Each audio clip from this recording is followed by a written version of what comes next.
अस्सलाम वालेकुम बच्चों, आज हम पढ़ेंगे बायोलॉजी लेक्चर नंबर 4। जो ये हमारा लेक्चर नंबर 4 है, इसके अंदर हम सेक्सुअल रिप्रोडक्शन का ये हमारा चैप्टर चल रहा है। ये कैम्ब्रिज ओ लेवल और तमाम लेवल्स के लिए है, ठीक है। शॉर्ट नोट्स हैं, इनको अच्छे से नोट कर लें।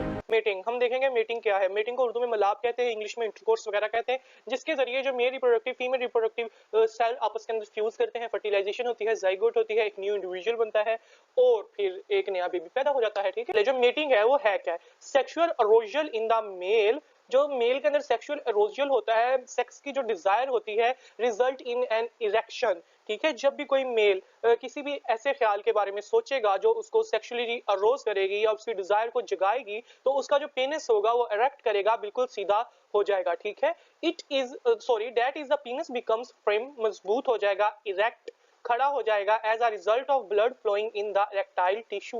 पिछले लेक्चर्स में हमने डिस्कस किया था जब हम मेल रिप्रोडक्टिव सिस्टम को पढ़ रहे थे कि ये जो टिश्यूज है ना, ये इधर कनेक्टिव टिश्यू होते हैं, इनके अंदर ब्लड सप्लाई होती है। जब ऐसी डिजायर के बारे में बंदा सोचता है या सेक्सुअल अरोजल उसको होता है, तो जो इसके इरेक्टाइल टिश्यू है इनके अंदर ब्लड सप्लाई ज्यादा हो जाती है और जो मेल होता है सेक्सुअली अरोज हो जाता है और उसका जो पेनिस होता है वो इरेक्ट हो जाता है, ठीक है। ये देखें, पहले इसका जो अनस्टिमुलेटेड स्टेट, जब वो कुछ सोच नहीं रहा था या कुछ ऐसा कर नहीं रहा था, कोई स्टिमुलेशन नहीं थी, तो ये उसकी अनस्टिमुलेटेड स्टेट है। पार्शली स्टिमुलेटेड स्टेट, ठीक है, जब उसने कुछ सोचना वगैरह शुरू कर दिया और वो सेक्सुअली अरोज होने लगा, तो ये वो स्टेज है। और फुल इरेक्शन, जब उसकी बिल्कुल जो सेक्सुअल अरोजल था उसका बिल्कुल ज्यादा हो गया, ये वो स्टेज है। Arousal in the female stimulates the lining of the vagina to produce mucus. जो फीमेल होती है उसके अंदर जो सेक्सुअल अरोजल होता है, ठीक है, वो स्टिमुलेशन इस तरह होती है कि जो विजाइना की बाहर वाली लाइनिंग है, इसके ऊपर जो म्यूकस वगैरह होता है वो रिलीज होने लग जाता है, ठीक है। लुब्रिकेट करती है, गीली करती है, ठीक है, वेट करती है। This lubricate the vagina and makes easy for erection of the penis to enter, ठीक है। इरेक्शन के लिए इजी हो जाता है और इरेक्ट पीनस जो बिल्कुल सीधा होता है वो इजीली अंदर पास हो सकता है। सिंपल डिस्क्रिप्शन के अंदर, an act of copulation, copulation एक ऐसा प्रोसेस है जिसके जरिए जो मेल स्पर्म होते हैं फीमेल बॉडी के अंदर एंटर होकर एग के साथ फ्यूज करते हैं। द मेल इंसर्ट्स, डालना the पीनस into the females vagina, vagina के अंदर the sensory stimulus sensation that this produces cause and reflection in the male, जो फिर बाद में स्टिमुलेशन होती है, सेंसेशन होती है, पेनिस को अंदर महसूस होती है, एक ऐसा रिफ्लेक्स एक्शन करते हैं, रिफ्लेक्शन होता है मेल्स के अंदर, which result in the ejaculation of semen, जो सीमन होता है स्पर्म प्लस जो हमारे पास secretions होती हैं वो रिलीज हो जाती हैं उस क्या कहते हैं रिफ्लेक्शन की वजह से into the top of the vagina, vagina के टॉप पे। दिस इज सिंपल डिस्क्रिप्शन, ये सिंपल डिस्क्रिप्शन है ऑफ अ बायोलॉजिकल इवेंट। जो हमने सारी बात की है ये सिर्फ एक बायोलॉजिकल इवेंट है जो हर एनिमल के अंदर इसी सेम प्रोसेस के साथ अक्कर करता है, ठीक है। In humans However, the sex act has intense psychological and emotional importance. Human के अंदर जो ये सेक्स है, इंटरकोर्स वगैरह है या मिलाप होता है मेल एंड फीमेल का, उसके अंदर वो साइकोलॉजिकल और इमोशनल इंपॉर्टेंस हमें बहुत नजर आती है। वो साइकोलॉजिकली और इमोशनली बहुत वल्नरेबल हो जाते हैं टू ईच अदर, ठीक है।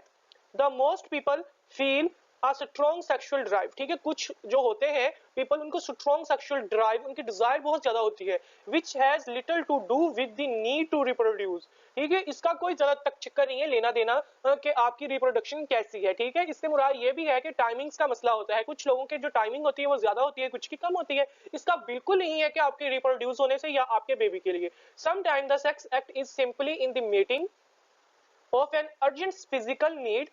एनिमल्स के अंदर अगर देखा जाए जो सेक्स होती है उनकी अर्जेंट नीड होती है, फिजिकल नीड होती है, जिसके जरिए उन्होंने एक नए इंडिविजुअल को बनाना होता है। इसी तरह ह्यूमंस के अंदर भी ये एक फिजिकल नीड होती है जिसकी वजह से एक न्यू इंडिविजुअल बनता है।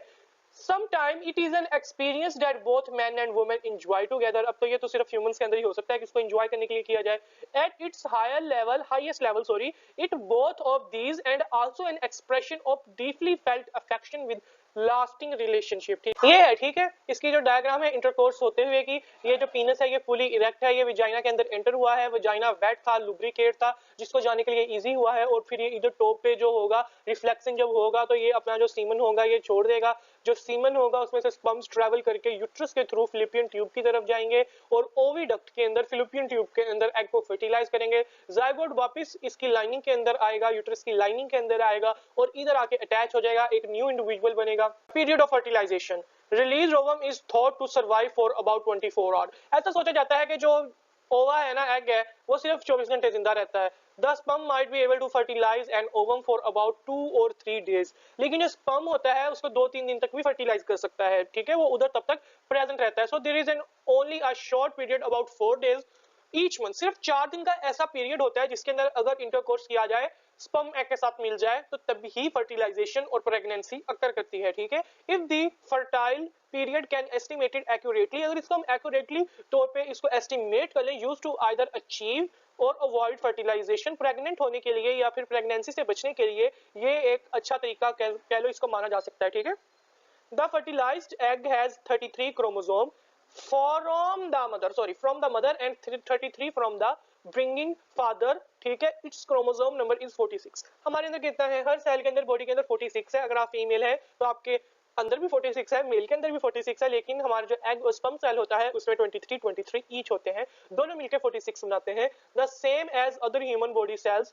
46 वो है जो हमारे आंख, कान, नाक, मुंह, तमाम बॉडी सेल्स के क्रोमोसोम्स का है। It is called a zygote. जब स्पर्म एग मिल जाता है तो क्या बनता है, जाइगोट। ये विजाइना के अंदर जो है इसके टॉप तक ना वो सीमन छोड़ा गया, और जो सीमन है वो आगे ट्रेवल किया, और स्पर्म ने आगे ट्रेवल किया सर्विक्स से होते हुए यूट्रस के अंदर। अब इन्होंने देखना है, ये इधर ना केमिकल मूवमेंट होती है, जो एग होता है वो केमिकल्स कुछ सैचेस छोड़ रहा होता है, कीमोटैक्सिस होती है। जो स्पर्म होता है वो दूसरी फ्लोपियन ट्यूब की बजाय एग वाली फ्लोपियन ट्यूब की तरफ जाता है और एग को फर्टिलाइज कर देता है। ये यूट्रस के अंदर आता है, जो एग होता है बाद में यूट्रस के अंदर आता है और इधर आके अटैच हो जाता है, और बाद में एक प्रेगनेंसी अकर होती है और एक नया पूरा इंडिविजुअल बन जाता है। Thanks for today's lecture. इंशाल्लाह आपको ये जरूर लेक्चर समझ आई होगी, अच्छा लगा होगा। इसलिए आपको अगर अच्छा लगा है तो, अगर नहीं भी लगा तो लाइक शेयर सब्सक्राइब जरूर करें, ताकि आपके लिए और भी ऐसी वीडियोस अच्छी अच्छी आते रहें। आपका शुक्रिया।